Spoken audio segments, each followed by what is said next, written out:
Chapter 5. The World of Inorganic Beings. Faithful to my agreement to wait for Don Juan to initiate any comment on dreaming, only in cases of necessity did I ask him for advice.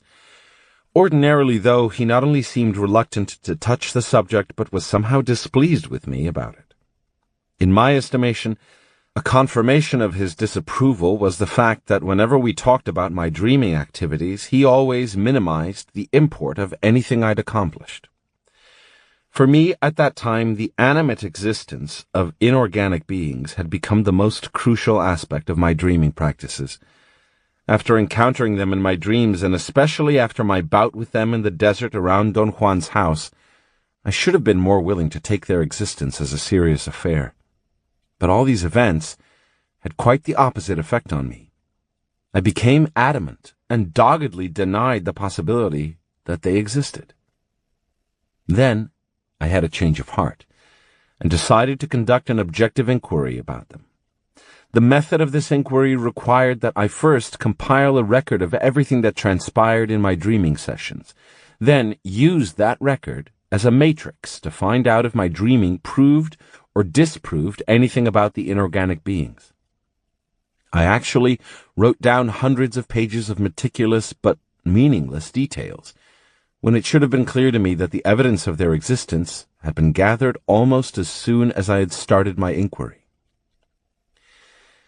It took but a few sessions for me to discover that what I thought to be Don Juan's casual recommendation to suspend judgment and let the inorganic beings come to me was in fact the very procedure used by the sorcerers of antiquity to attract them. By leaving me to find it out for myself, Don Juan was simply following his sorcery training. He had remarked time and time again that it's very difficult to make the self give up its strongholds except through practice. One of the self's strongest lines of defense is indeed our rationality. And this is not only the most durable line of defense when it comes to sorcery actions and explanations, but also the most threatened. Don Juan believed that the existence of inorganic beings is a foremost assailant of our rationality. In my dreaming practices, I had an established course, which I followed every single day without deviation. I aimed first at observing every conceivable item of my dreams, then at changing dreams. I can say in sincerity that I observed universes of detail in dreams upon dreams. As a matter of course, at one given moment my dreaming attention began to wane, and my dreaming sessions ended either in my falling asleep and having regular dreams in which I had no dreaming attention whatsoever, or in my waking up and not being able to sleep at all. From time to time, however, as Don Juan had described it, a current of foreign energy, a scout, as he called it, was injected into my dreams. Being forewarned helped me to adjust my dreaming attention and be on the alert. The first time I noticed foreign energy, I was dreaming about shopping in a department store. I was going from counter to counter, looking for antiques. I finally found one. The incongruence of looking for antiques in a department store was so obvious that it made me chuckle, but since I'd found one, I forgot about that incongruence. The antique was the handle of a walking stick. The salesman told me that it was made of iridium, which he called one of the hardest substances in the world. It was a carved piece, the head and shoulders of a monkey. It looked like jade to me. The salesman was insulted when I insinuated that it might be jade, and to prove his point, he hurled the object with all his strength against the cement floor. It didn't break, but bounced like a ball, and then sailed away, spinning like a frisbee. I followed it. It disappeared behind some trees. I ran to look for it, and I found it stuck on the ground. It had been transformed into an extraordinarily beautiful, deep green and black, full-length walking stick. I coveted it.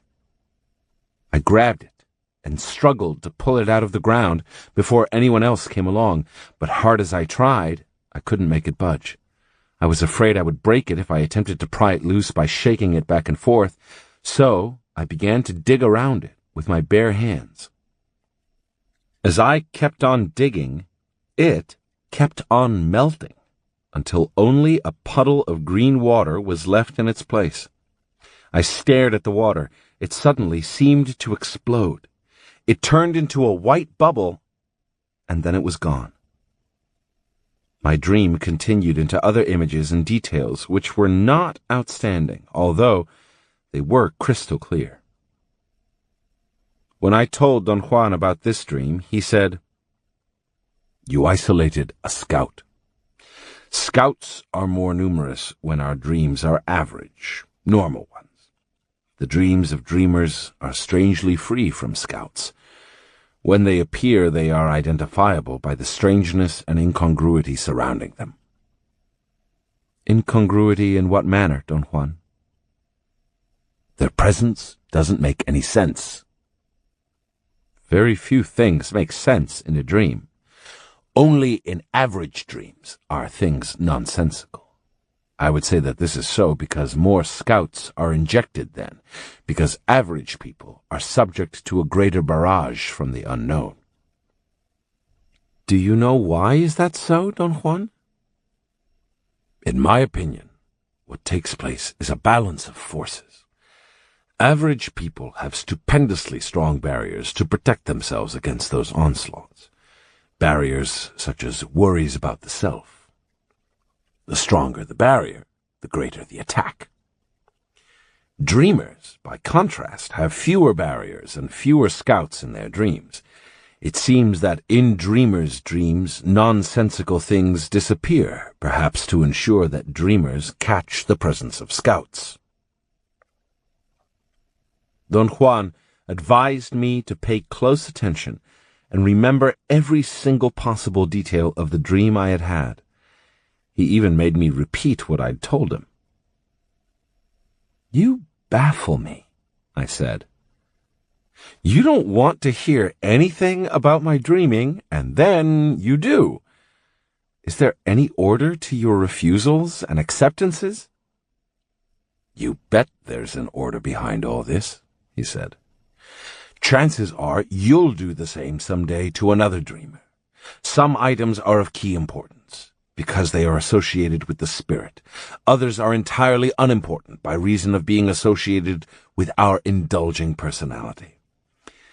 The first scout you isolate will always be present in any form, even iridium. By the way, what's iridium?" "I don't really know," I said in total sincerity. "There you are. And what will you say if it turns out to be one of the strongest substances in the world?" Don Juan's eyes shone with delight, while I nervously laughed at that absurd possibility, which, I learned later, is true. I began to notice, from then on, the presence of incongruous items in my dreams. Once I'd accepted Don Juan's categorization of foreign energy in dreams, I totally agreed with him that incongruous items were foreign invaders of my dreams. Upon isolating them, my dreaming attention always focused on them with an intensity that didn't occur under any other circumstances.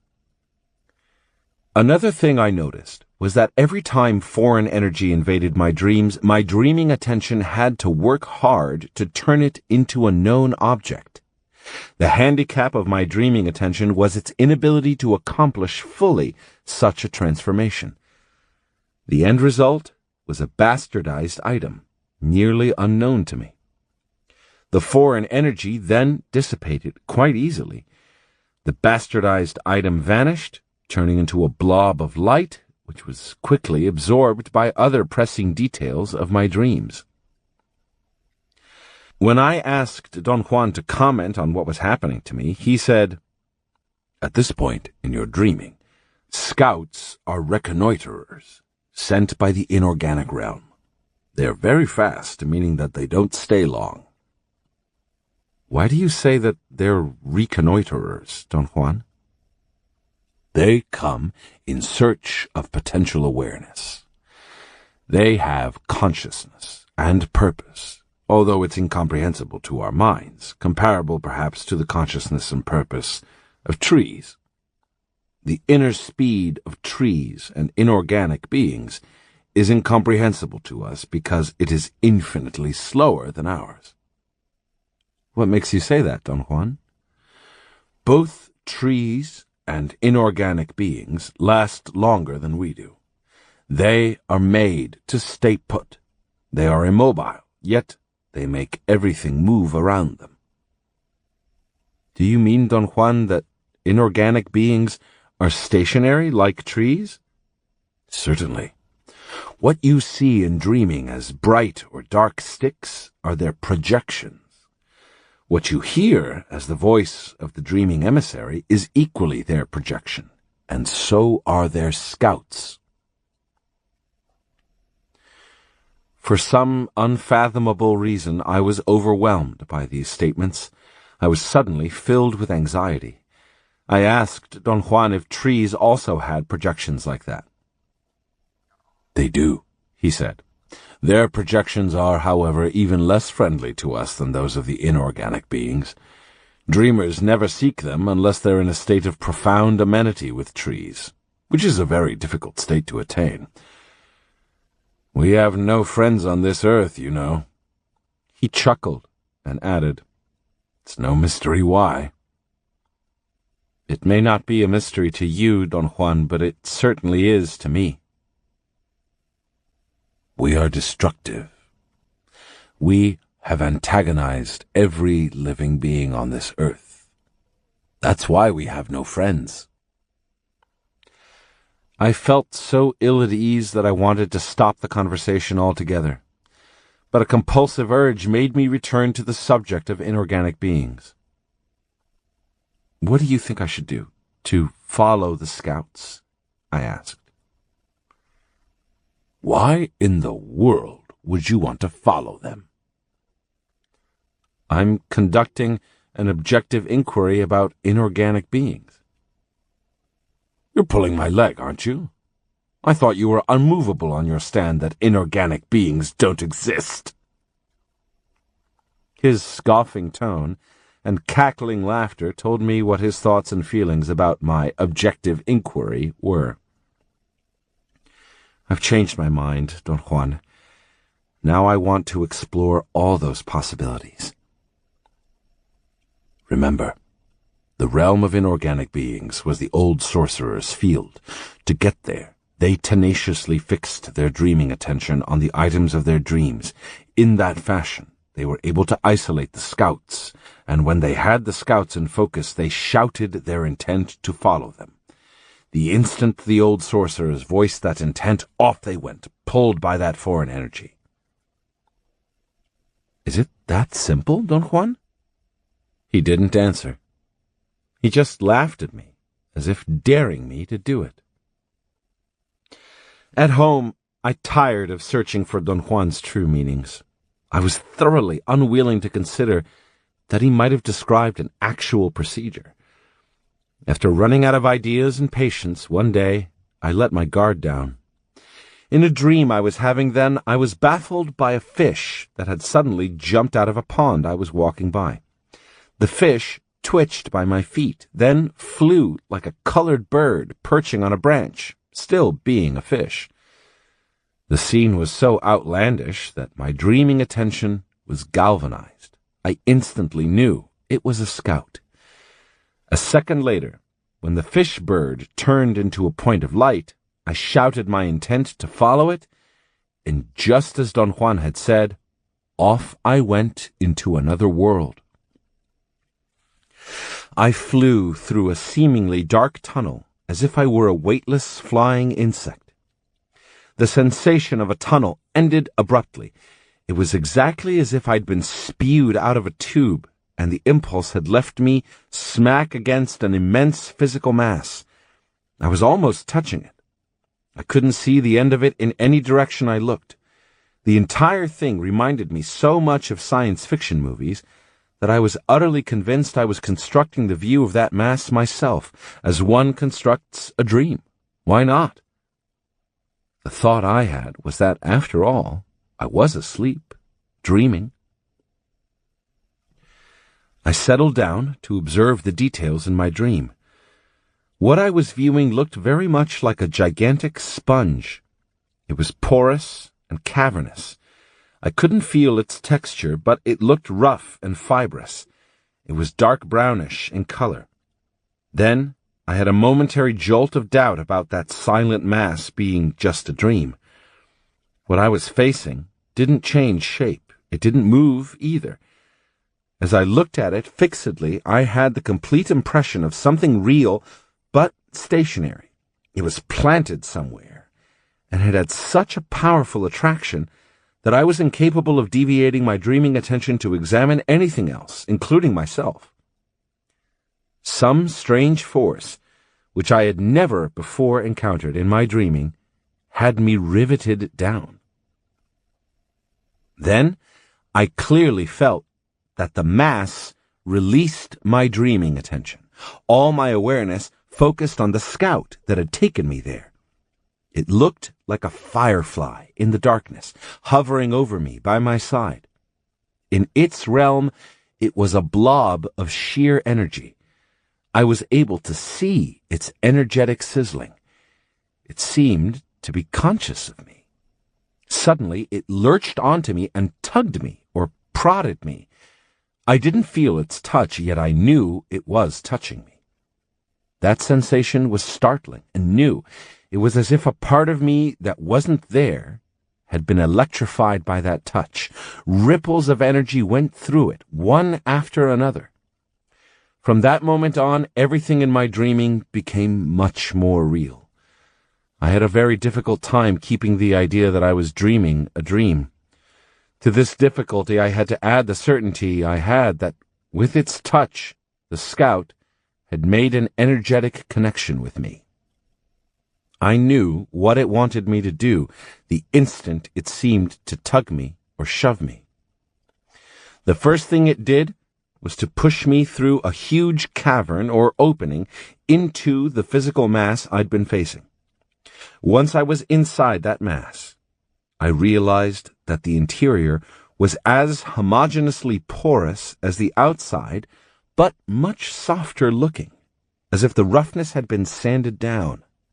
What I was facing was a structure that looked something like the enlarged picture of a beehive. There were countless geometric-shaped tunnels going in every direction. Some went up or down, or to my left or my right. They were at angles with one another, or going up or down on steep or mild inclines. The light was very dim, yet everything was perfectly visible. The tunnels seemed to be alive and conscious. They sizzled. I stared at them, and the realization that I was seeing hit me. Those were tunnels of energy. At the instant of this realization, the voice of the dreaming emissary roared inside my ears so loudly I couldn't understand what it said. "Lower it down," I yelled with unusual impatience, and I became aware that if I spoke, I blocked my view of the tunnels and entered into a vacuum where all I could do was hear. The emissary modulated its voice and said, "You are inside an inorganic being. Choose a tunnel, and you can even live in it." The voice stopped for an instant, then added, "That is, if you want to do it." I couldn't bring myself to say anything. I was afraid that any statement of mine might be construed as the opposite of what I meant. "There are endless advantages for you," the emissary's voice continued. "You can live in as many tunnels as you want, and each one of them will teach something different. The sorcerers of antiquity lived in this manner and learned marvelous things." I sensed, without any feeling, that the scout was pushing me from behind. It appeared to want me to move onward. I took the tunnel to my immediate right. As soon as I was in it, something made me aware that I was not walking on the tunnel. I was hovering in it, flying. I was a blob of energy no different from the scout. The voice of the emissary sounded inside my ears again. "Yes, you are just a blob of energy," it said. Its redundancy brought me an intense relief. "And you are floating inside one inorganic being," it went on. "This is the way the scout wants you to move in this world. When it touched you, it changed you forever. You are practically one of us now. If you want to stay here, just voice your intent." The emissary stopped talking, and the view of the tunnel returned to me, but when it spoke again, something had been adjusted. I didn't lose sight of that world, and I still could hear the emissary's voice. "The ancient sorcerers learned everything they knew about dreaming by staying here among us," it said.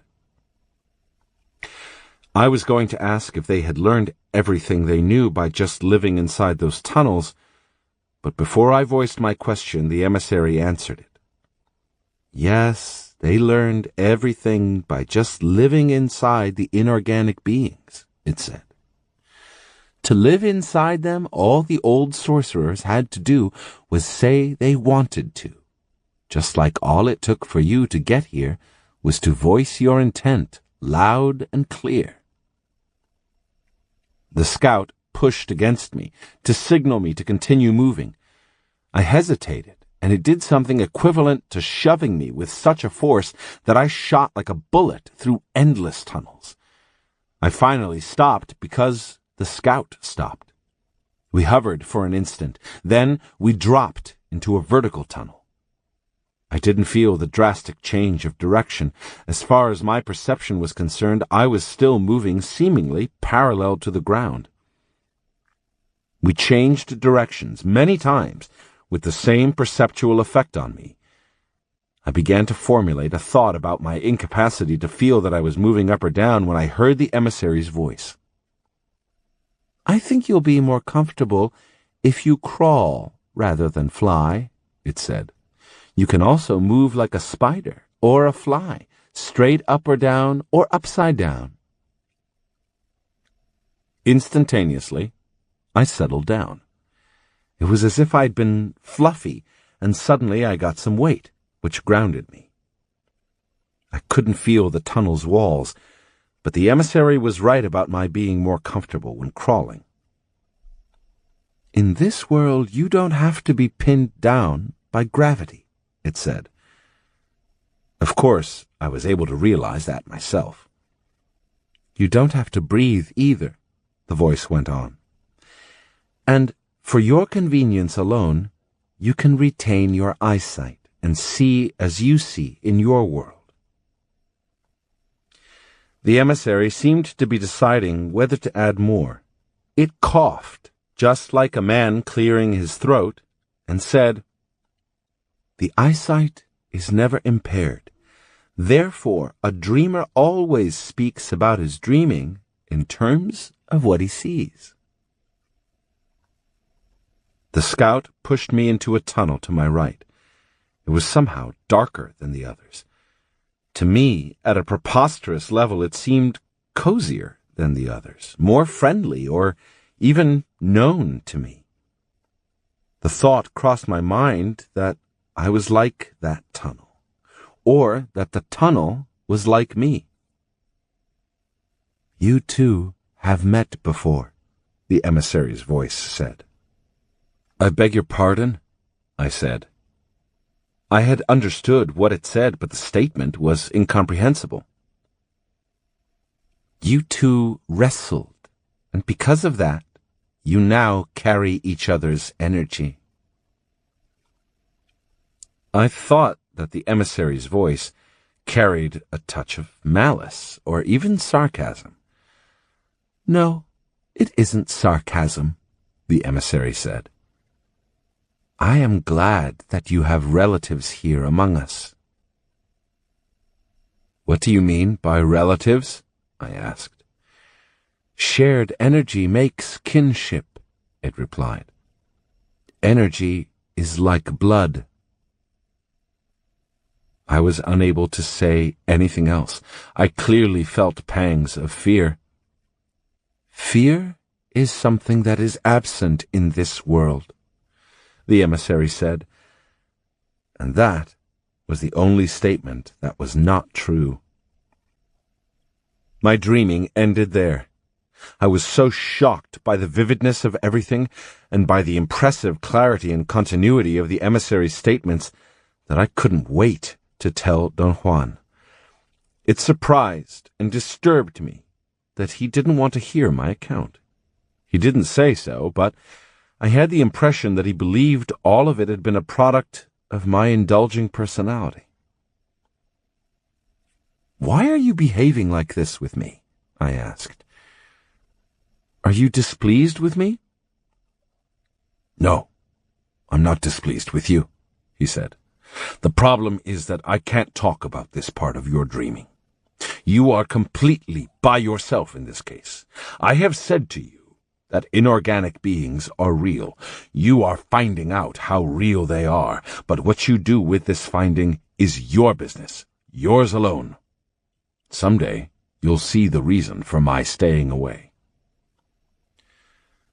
"But isn't there something you can tell me about that dream?" I insisted. "What I can say is that it wasn't a dream. It was a journey into the unknown. A necessary journey, I may add, and an ultra-personal one." He changed the subject then, and began to talk about other aspects of his teachings. From that day on, in spite of my fear and Don Juan's reluctance to advise me, I became a regular dream traveler to that spongy world. I discovered right away that the greater my capacity to observe the details of my dreams, the greater my facility to isolate the scouts. If I chose to acknowledge the scouts as foreign energy, they remained within my perceptual field for a while. Now, if I chose to turn the scouts into quasi-known objects, they stayed even longer, changing shapes erratically. But if I followed them, by revealing out loud my intent to go with them, the scouts veritably transported my dreaming attention to a world beyond what I can normally imagine. Don Juan had said that inorganic beings are always poised to teach, but he hadn't told me that dreaming is what they are poised to teach. He had stated that the dreaming emissary, since it's a voice, is the perfect bridge between that world and ours. I found out that the dreaming emissary was not only a teacher's voice, but the voice of a most subtle salesman.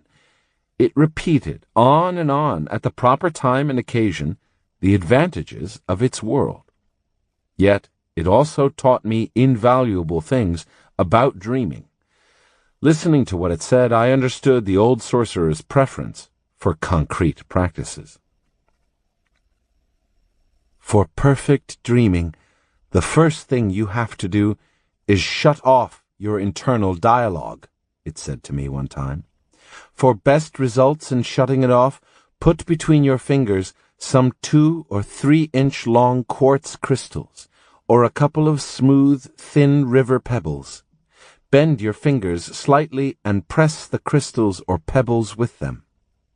The emissary said that metal pins, if they were the size and width of one's fingers, were equally effective. The procedure consisted of pressing at least 3 thin items between the fingers of each hand and creating an almost painful pressure in the hands. This pressure had the strange property of shutting off the internal dialogue. The emissary's expressed preference was for quartz crystals. It said that they gave the best results, although with practice, anything was suitable. Falling asleep at a moment of total silence guarantees a perfect entrance into dreaming, said the emissary's voice, and it also guarantees the enhancing of one's dreaming attention. Dreamers should wear a gold ring," said the emissary to me another time, "preferably fitted a bit tight." The emissary's explanation was that such a ring serves as a bridge for surfacing from dreaming back into the daily world, or for sinking from our daily awareness into the inorganic being's realm. "How does this bridge work?" I asked. I hadn't understood what was involved. "The contact of the fingers on the ring lays the bridge down," the emissary said.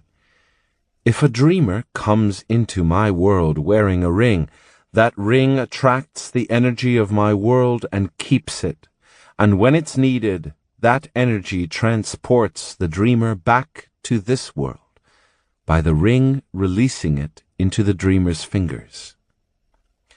The pressure of that ring around a finger serves equally well to ensure a dreamer's return to his world. It gives him a constant, familiar sense on his finger."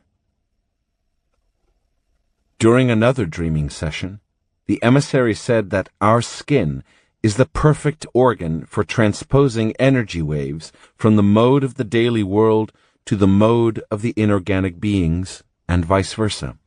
It recommended that I keep my skin cool and free from pigments or oils. It also recommended that dreamers wear a tight belt or headband or necklace to create a pressure point that serves as a skin center of energy exchange.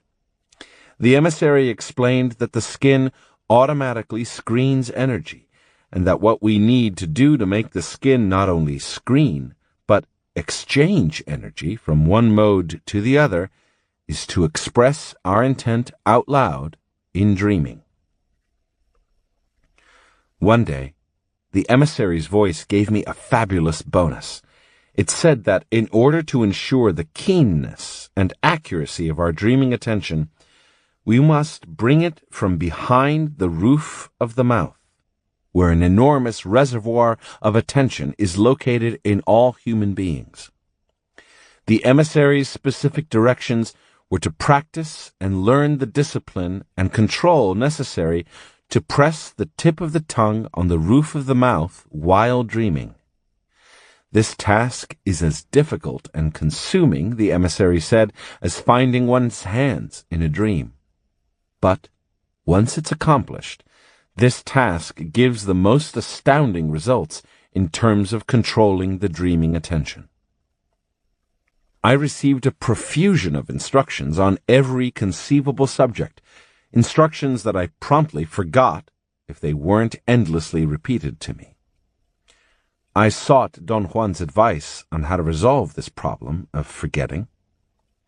His comment was as brief as I'd expected. "Focus only on what the emissary tells you about dreaming," he said. Whatever the emissary's voice repeated enough times, I grasped with tremendous interest and fervor. Faithful to Don Juan's recommendation, I only followed its guidance when it referred to dreaming, and I personally corroborated the value of its instruction. The most vital piece of information for me was that the dreaming attention comes from behind the roof of the mouth. It took a great deal of effort on my part to feel in dreaming that I was pressing the roof of my mouth with the tip of my tongue.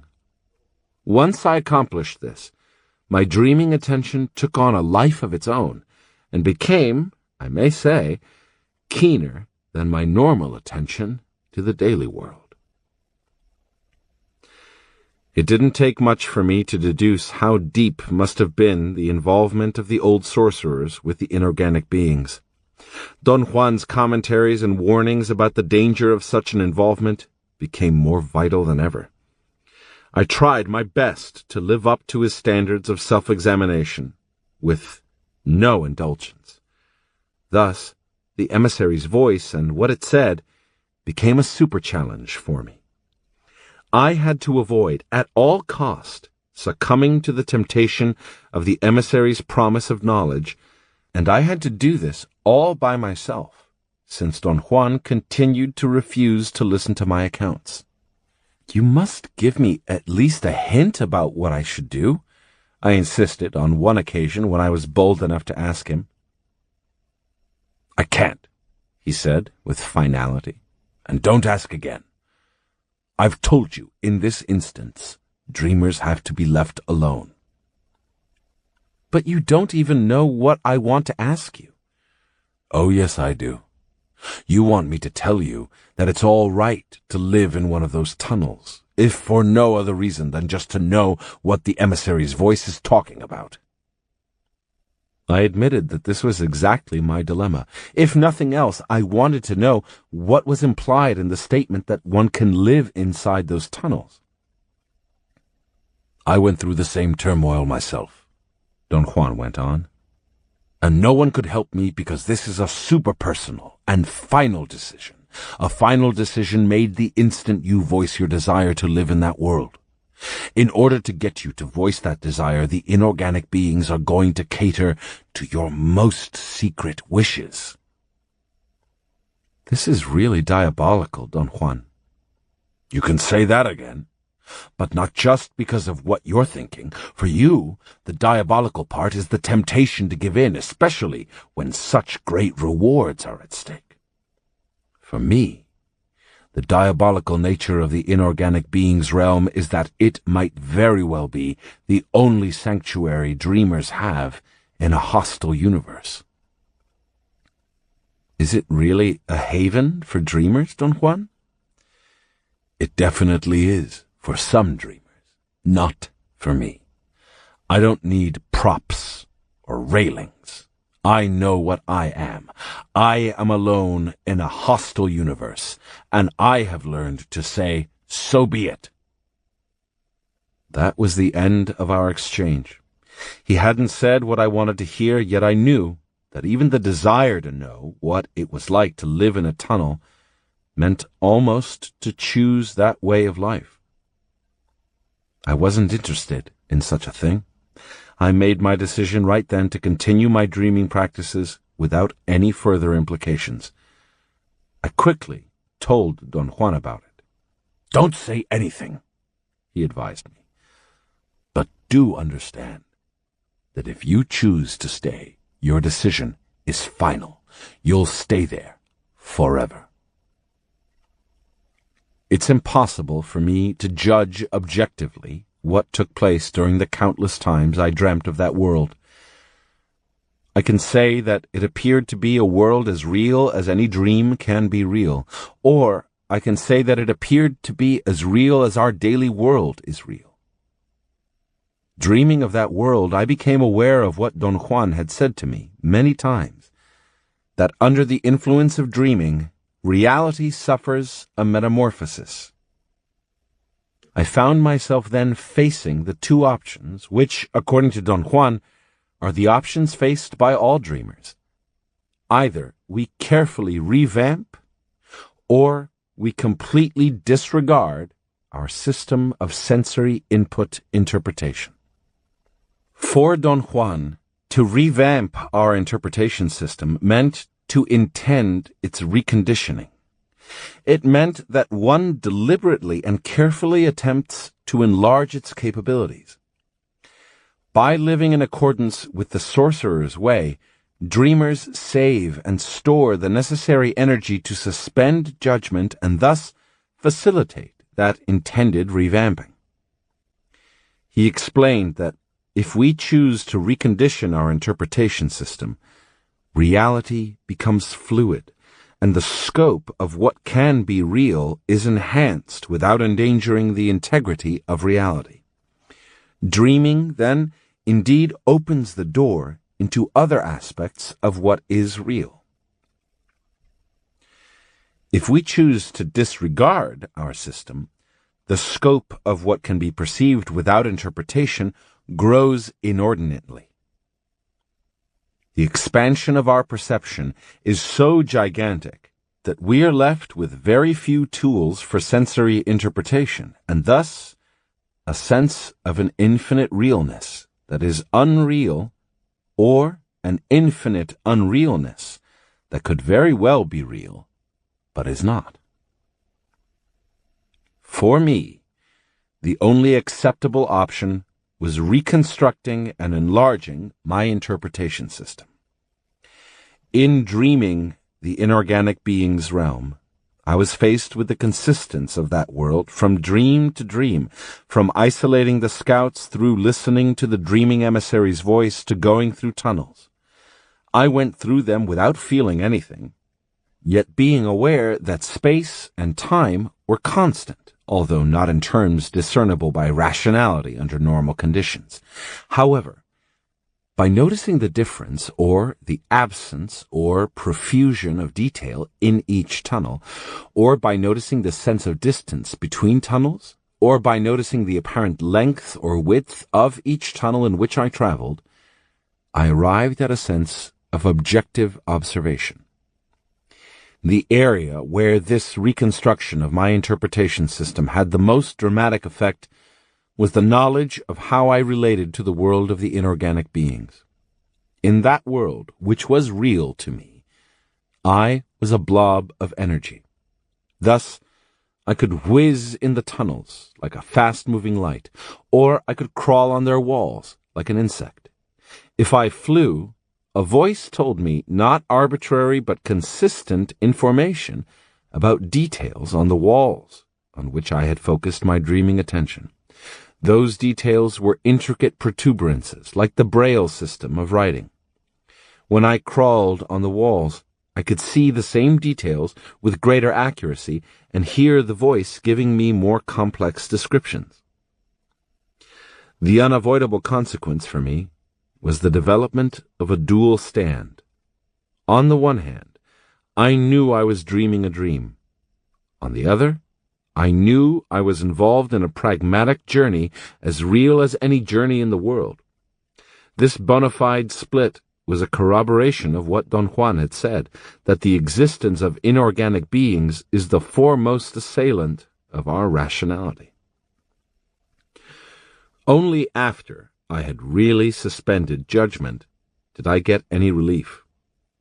At one moment, when the tension of my untenable position, seriously believing in the attestable existence of inorganic beings while seriously believing that it was only a dream, was about to destroy me, something in my attitude changed drastically, but without any solicitation on my part.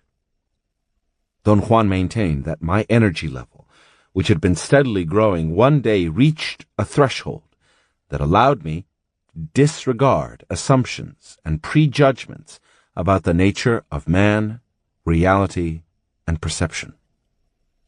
That day, I became enamored with knowledge, regardless of logic or functional value, and above all, regardless of personal convenience.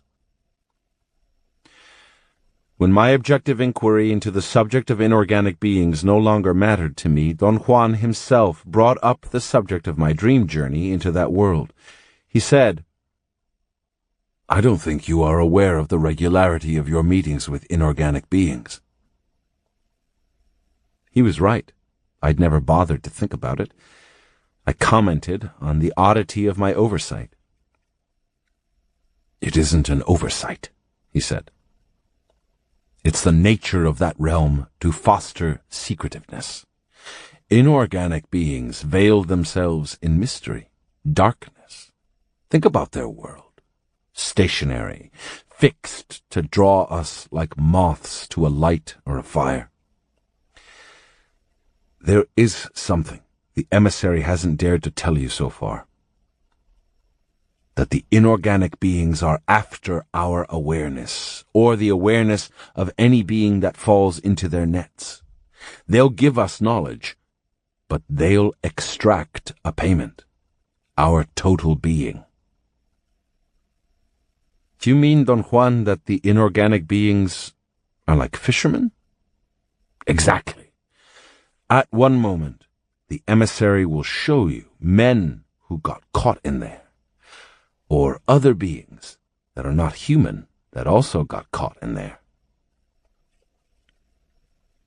Revulsion and fear should have been my response.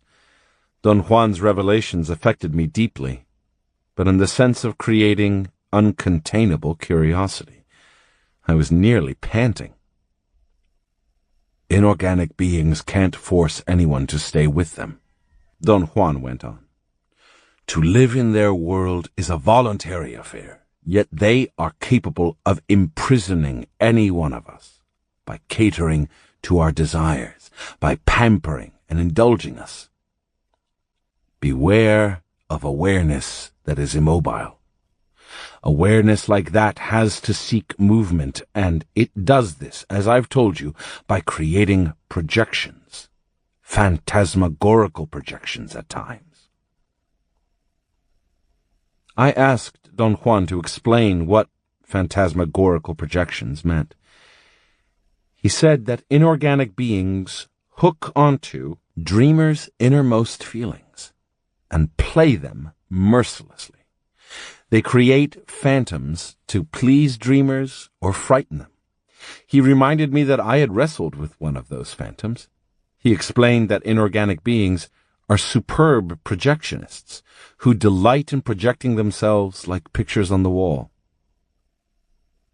The old sorcerers were brought down by their inane trust in those projections, he continued. The old sorcerers believed their allies had power. They overlooked the fact their allies were tenuous energy projected through worlds like in a cosmic movie. You're contradicting yourself, Don Juan. You yourself said that the inorganic beings are real. Now you tell me that they're mere pictures. I meant to say that the inorganic beings in our world are like moving pictures projected on a screen. And I may even add that they are like moving pictures of rarefied energy projected through the boundaries of two worlds. But what about inorganic beings in their world? Are they also like moving pictures? Not a chance. That world is as real as our world. The old sorcerers portrayed the inorganic beings' world as a blob of caverns and pores floating in some dark space, and they portrayed the inorganic beings as hollow canes bound together like the cells of our bodies. The old sorcerers called that immense bundle the labyrinth of penumbra. Then every dreamer sees that world in the same terms, right? Of course, every dreamer sees it as it is. Do you think you're unique? I confess that something in that world had been given me all along, the sensation I was unique. What created this most pleasant and clear feeling of being exclusive was not the voice of the dreaming emissary or anything I could consciously think about. That's exactly what floored the old sorcerers, Don Juan said. The inorganic beings did to them what they're doing to you now. They created for them the sense of being unique, exclusive, plus a more pernicious sense yet, the sense of having power. Power and uniqueness are unbeatable as corrupting forces. Watch out. How did you avoid that danger yourself, Don Juan? I went to that world a few times, and then I never went back. Don Juan explained that in the opinion of sorcerers, the universe is predatorial, and sorcerers, more than anyone else, have to take this into account in their daily sorcery activities. His idea was that consciousness is intrinsically compelled to grow, and the only way it can grow is through strife, through life or death confrontations. The awareness of sorcerers grows when they do dreaming, he went on. And the moment it grows, something out there acknowledges its growth, recognizes it, and makes a bid for it. The inorganic beings are the bidders for that new, enhanced awareness. Dreamers have to be forever on their toes. They are prey the moment they venture out in that predatorial universe. What do you suggest I do to be safe, Don Juan? Be on your toes every second. Don't let anything or anybody decide for you. Go to the inorganic being's world only when you want to go.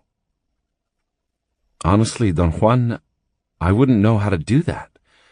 Once I isolate a scout, a tremendous pull is exerted on me to go. I don't have a chance in hell to change my mind. Come on. Who do you think you're kidding? You can definitely stop it. You haven't tried to, that's all. I earnestly insisted that it was impossible for me to stop. He didn't pursue the subject any longer, and I was thankful for that. A disturbing feeling of guilt had begun to gnaw at me. For some unknown reason, the thought of consciously stopping the pull of the scouts had never occurred to me. As usual, Don Juan was correct. I found out that I could change the course of my dreaming by intending that course. After all, I did intend for the scouts to transport me to their world. It was feasible that if I deliberately intended the opposite, my dreaming would follow the opposite course. With practice, my capacity to intend my journeys into the inorganic being's realm became extraordinarily keen. An increased capacity to intend brought forth an increased control over my dreaming attention. This additional control made me more daring. I felt that I could journey with impunity because I could stop the journey any time I wanted to. Your confidence is very scary, was Don Juan's comment when I told him, at his request, about the new aspect of my control over my dreaming attention. Why should it be scary? I asked. I was truly convinced of the practical value of what I had found out. Because yours is the confidence of a fool, he said. I'm going to tell you a sorcerer's story that is apropos. I didn't witness it myself, but my teacher's teacher, the Nagual Elias, did. Don Juan said that the Nagual Elias and the love of his life, a sorceress named Amalia, were lost in their youth in the inorganic being's world. I had never heard Don Juan talk about sorcerers being the love of anybody's life. His statement startled me. I asked him about this inconsistency. It's not an inconsistency. I've simply refrained all along from telling you stories of sorcerer's affection, he said. You've been so oversaturated with love all your life that I wanted to give you a break. Well, the Nagual, Elias, and the love of his life, the witch Amalia, got lost in the inorganic being's world, Don Juan went on. They went there not in dreaming, but with their physical bodies. How did that happen, Don Juan? Their teacher, the Nagual Rosendo, was very close in temperament and practice to the old sorcerers. He intended to help Elias and Amalia, but instead he pushed them across some deadly boundaries. The Nagual Rosendo didn't have that crossing in mind. What he wanted to do was to put his two disciples into the second attention. But what he got as a result was their disappearance. Don Juan said that he wasn't going to go into the details of that long and complicated story. He was only going to tell me how they became lost in that world.